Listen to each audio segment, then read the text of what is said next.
The follicle on these hairs can also be analyzed for stable isotopes to learn more about their diet, like what percentage of their diet is fat versus protein versus carbs. 100% milk until they leave the den, and then within a couple weeks after they leave the den, they'll start eating grasses and some soft mast and forbs, similar to what mom's eating. And then by midsummer, they're able to eat just anything mom is too. Here at Mossy Oak, one of our core philosophies is about time. We believe time will always be our most valuable asset, and one of our greatest blessings in life is the time we get to spend in nature. Now, it's not just our responsibility, it's our privilege to protect and nourish the wildlife and resources that make it all possible. A selfless commitment to give back more than you receive and leave things better for the future. That's what it means to be a gamekeeper.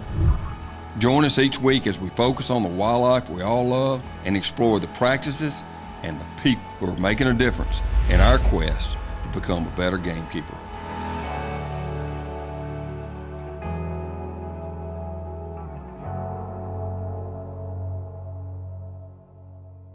The Gamekeepers of Mossy Oak is presented by Tractor Supply Company, for life out here, and LS Tractor. Start blue, stay blue.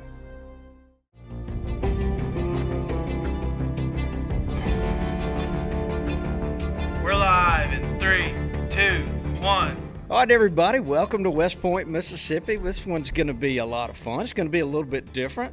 We've got Richie sitting over here in the chair with us. I don't know if we need the horns for me today, but I'm usually behind the camera and trying to hit those horns, but it's going to be fun. This whole episode is about black bears in North Alabama, and Richie was there, so we wanted his perspective, being behind the camera when they were poking a sleeping sow with a stick.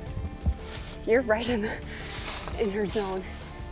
That gives you a second to duck one way or another. You okay there? We'll get what's going through Richie's mind there. Dudley, it's good to see you. Yeah, glad to be here.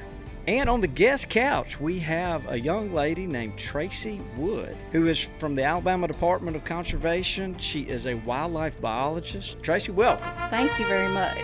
You say the word bear and I'm here. Well, that made us smile when she said that. So, Tracy, thank you for being here. On Zoom now, we've got Dr. Todd Steury from Auburn University. How about that? Happy to be here. And then somewhere in the field is a young lady named Hannah Leeper that just a few minutes ago had her hands on a bear, and she's joining us. I had a bear captured in a trap, so I worked that bear, got some data from him, and got ear tags and measurements, the whole 9 yards. So just another day in the life.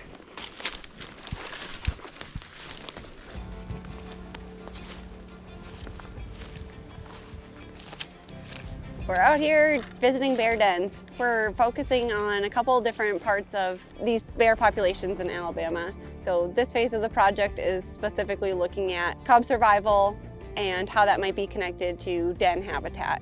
So one of the main goals of what we're doing today is collaring these bear cubs. When we think about black bears, if I'm being honest, I really don't think about Alabama. But Alabama has had a population in a couple of isolated places, and now, Tracy, these populations are growing, is that right? Yes, especially the Northeast population. When you hear Hannah, Todd, or I talk about these populations, we are referring to Northeast and what I refer to as mobile populations. Those are the two main reproducing populations that we have in the state. That's not to say that you're not going to see a bear anywhere else in the state. Absolutely you can. You can see one in any county, especially this time of the year. They're on the move this time of year? Is that what's going on? This time of year, Mama has kicked her yearlings out to be on their own, but also we have males that are roaming. Those males are looking for a female, they're looking for a girlfriend, they're looking for a new home range, and they're much like young teenagers, get in trouble sometimes, and they roam around just trying to get established somewhere. And we've had a lot of sightings this season.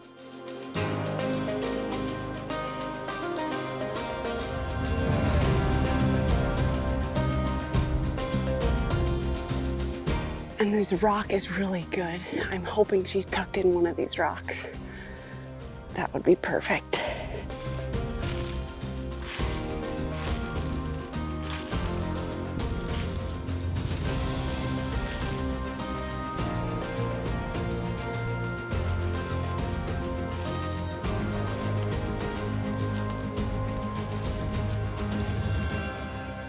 we were seeing lots of black bear cubs, but we weren't always seeing them with their moms. And that was especially the case in South Alabama.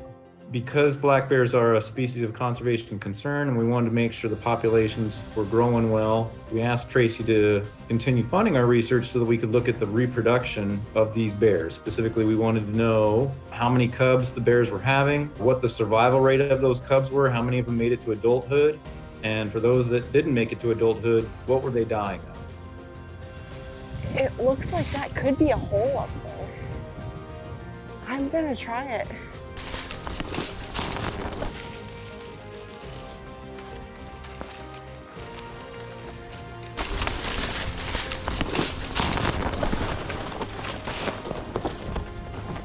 I see a bear. There's a bear in here. Hey, Mama. Hey, bear.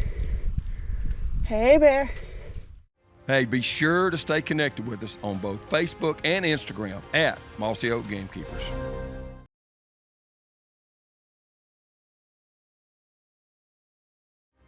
Be sure to listen to both our podcasts, The Gamekeepers of Mossy Oak and Fistful of Dirt, brought to you by Mossy Oak Properties.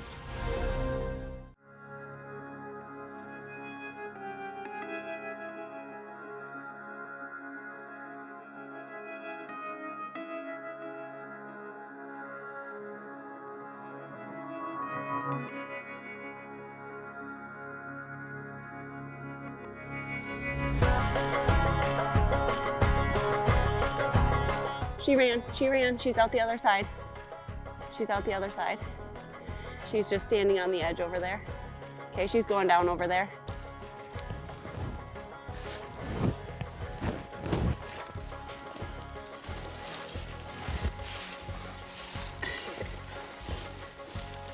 You know, we often think about bears denning in caves, but that doesn't often happen around here. So that in and of itself is a little bit unique. And then just the fact that Mom was up here and she'll eventually have to get these cubs down from here poses some challenges.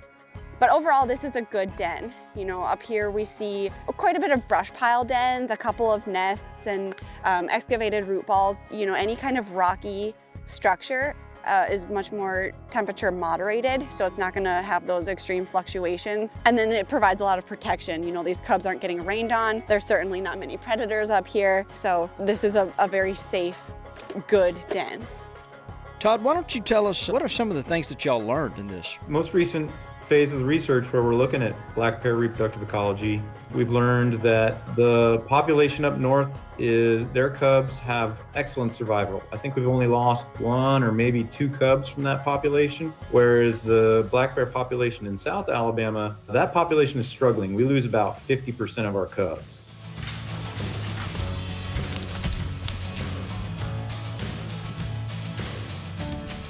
This is a little boy, and he's got a little bit of a chest blaze, not much, but just a couple hairs here. These white hairs are what we call a chest blaze. So a couple quick measurements so we can try to estimate their age a little bit. Hair on top of the head, 23. And the ear length is 32. We'll take a hair sample for genetic analysis. We have a lot of questions for the Mobile population. There's also a genetic component that's very different between the two populations. That's just a question that's out there with that South Alabama population. Is genetics contributing in some way? Is it habitat related? We got 2 very different habitat conditions for both of those populations. The South being more nesters. They nest right in the open ground in thickets, but we are seeing those cubs struggling. Up here, there has only been a handful of cubs that didn't make it. The ones we necropsied died from selenium deficiency and a cataract in the eye. Animals get selenium from the soils that they eat. So likely the cubs get the selenium from mom's milk. In Mobile, there were a couple cases of what we think could be genetic deformities. Hip dysplasia was in one cub. Possibly one was bit by a snake. And then flooding is a big issue down there. Some of the most interesting things we've learned, black bear population down south Their cubs, either born later, born smaller, grow less, we're not entirely sure, but we usually visit the dens in the north population in mid-March, and those bears are healthy and a really good size. We visit the dens in South Alabama in the middle of April, so a whole month later, and the cubs are still smaller than the ones that we visited in March up north. We don't know if it's because they're born later, or maybe they're born smaller, or maybe they grow slower, or maybe some combination of those. Those are things we're still trying to figure out.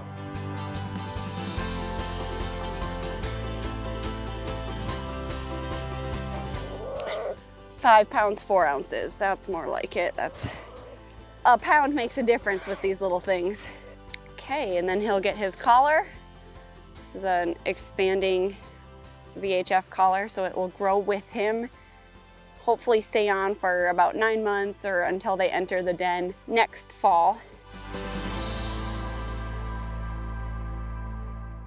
The Gamekeepers of Mossy Oak is presented by Mossy Oak Brand Camo, Native Nurseries and Biologic, Mossy Oak's Gamekeeper Kennels, and Gamekeeper Butchery, Mossy Oak Companions, Mossy Oak Fishing, Mossy Oak Properties, LS Tractors, The Furminator, Spartan Cameras, Nosler,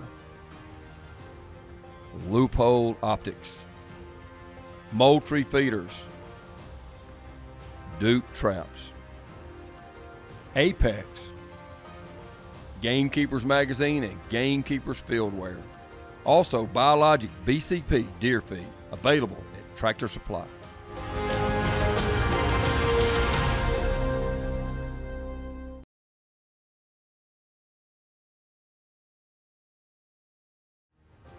To learn even more, check out the Gamekeeper Podcast Library, and specifically this episode. Subscribe now and stay up to date and never miss an episode.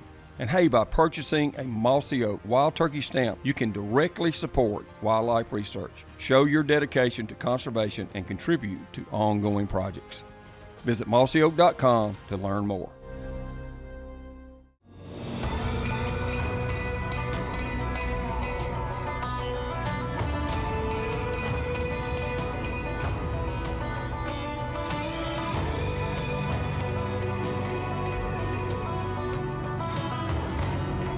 Gets a pit tag, which is the little microchip, just the size of a grain of rice, just like our dogs and cats get. The pit tag has to be scanned. So this is whenever he loses his cub collar, say he gets captured next year or the year after, so we'll be able to know it's exactly him. Pretty big needle, so this is the part that they scream if they're going to. I know, yeah, that's all done. That's the worst of it. So he's all good to go. He's got a pit tag, collar, and took some measurements. So how much ground does a bear need? Males this time of year that are looking for a mate, they may roam up to 250 miles looking for a new home range or a mate. Females tend to stay within a more tight home range, whereas the males are more likely to roam. 1 or 2 bears is going to occupy a range. What we see in Mobile is around 10 miles, and that is very small. That's another question. Why aren't these bears moving?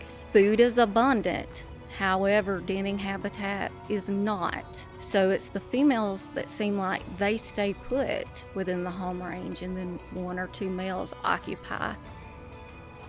The follicle on these hairs can also be analyzed for stable isotopes to learn more about their diet, like what percentage of their diet is fat versus protein versus carbs. 100% milk until they leave the den, and then within a couple weeks after they leave the den, they'll start eating grasses and some soft mast and forbs, similar to what mom's eating.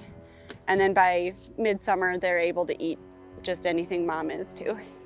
What's the average lifespan of a wild black bear, and is there a difference between the north and south population that you can tell? We haven't been studying them long enough to know how long they live in Alabama, or if there is any difference in adult survival between the two populations. But an adult black bear can live 10, 15, 20 years sometimes. Most of the bears that we catch are considered fairly young. The oldest bear that I've seen was in the Mobile population. She was early 20s. It's been a couple years since we've seen her. She was known as Mama Bear, but the last time we did see her, she had triplets with her. But that is considered an old bear from what we've seen in our study.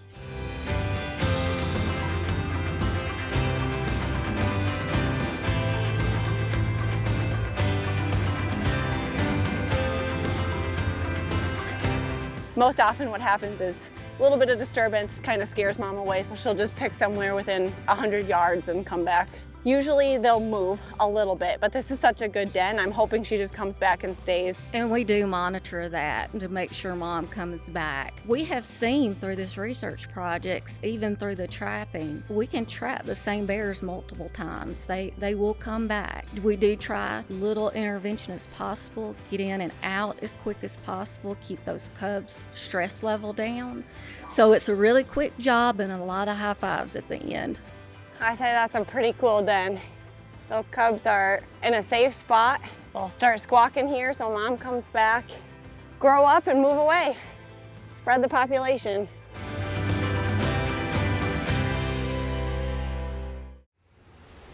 Closed captioning is brought to you by Gamekeeper's Fieldwear. Discover our premium apparel at select sporting goods retailers or online at gamekeepersfieldwear.com. Subscribe to our Gamekeepers magazine or grab a copy at Bass Pro Shops, Tractor Supply, and Walmart.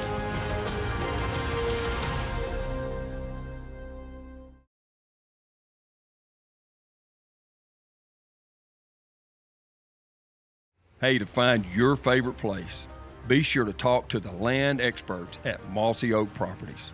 They are the most trusted and proven network for buying or selling rural land in the country, truly serving as America's land specialist.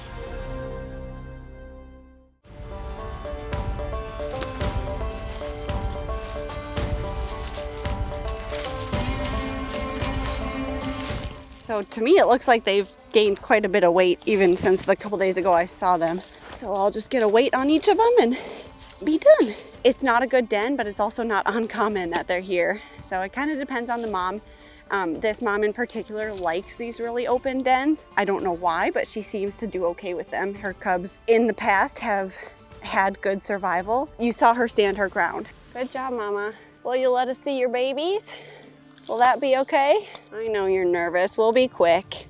So she's defensive in a good way. So if there's any predators that come by, she'll protect these cubs pretty good. In Alabama, is this population expanding at a rate we might wake up 10 years from now and there might be a hunting season in Alabama? I mean, I could even guess that it's tripled in the past 4 or 5 years. It's doing very well, and that is a possibility that there could be a limited season. But as of 5 years ago, it was estimated that there were 35 individuals in the North population. Todd, would you agree that that population had at least tripled? The interesting thing is that that population had actually doubled in size in the 4 years that we'd studied it. And then since then, Hannah was telling me that she's caught 76 different bears. So we know that population is growing incredibly fast. This cub is 6 pounds, 1 ounce. So this is a bit of a chunky cub. This is one of the biggest ones I've seen so far this year. You know, these cubs are growing really rapidly this time of year. So I just want to make sure the collar's still fitting okay. This is the most vulnerable time for them. These first couple weeks of life are the most dangerous for them. There's a lot of risks here. So if they're gonna die, I want to make sure that this collar is on them so I can figure out what they died from. So the thing is, you know, I've never held a bear before. Like, just that opportunity, it's kind of hard to describe how their hair feels and just their smell. And so what does it mean to you to be able to hold cubs in your hand like that?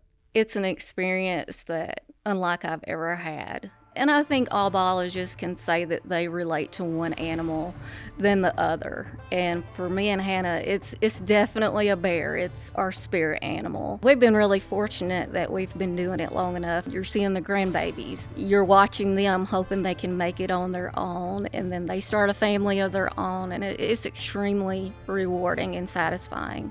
Todd, this research has got to be something that excites you. Sounds like they're bringing back a lot of data, and you guys are learning a lot. It sounds like the population has gone from a low to it's charging up. There's just so much positive here. We love what's going on in North Alabama, no doubt about it. And so, yes, we're really excited about what's going on in that population. At the same time, we're also very frustrated by what's going on in the South population because that one is not growing. And we're having the darndest time trying to figure out why. It's just really complicated. It's hard stuff. So yeah, it's both a high and a low. This summer, hopefully mom and cubs will show up on camera. So that's kind of how I'll keep an eye on them and just kind of watch mom's locations. So as long as mom doesn't go too far too fast, they're probably still with her. You could see how protective she was. She was really hesitant to leave. So she's, you know, quote unquote, a good mom as opposed to a bad mom. So we'll get a wait on her brother here and then tuck him back in for mom to come. Well, we always talk about what did we learn. And there's a lot I didn't know about bears. And going into this, I thought bears just could live anywhere, kind of make their own, and just the difference in the population in North and South Alabama there, just kind of eye-opening of the habitat and just what it takes for a healthy bear population to grow. Growing up, hearing about bears, you're always told to be extremely cautious, and you go on a hiking trip with your friends and they're scared of the bears, but it's really not like that. Yeah, Hollywood does that for us, but they're not grizzly bears. Again, wildlife is wildlife. You've got to use some common sense and respect them. Tracy, we appreciate you traveling all the way up here. We are big fans of Alabama Wildlife, Chuck sites, and just all the stuff that's going on over there. I appreciate the opportunity and the fact that we're discussing black bears. All right, why don't you say goodbye, Dudley? Goodbye, Dudley. I don't think y'all are paying this young lady enough. Her crawling in a bear den.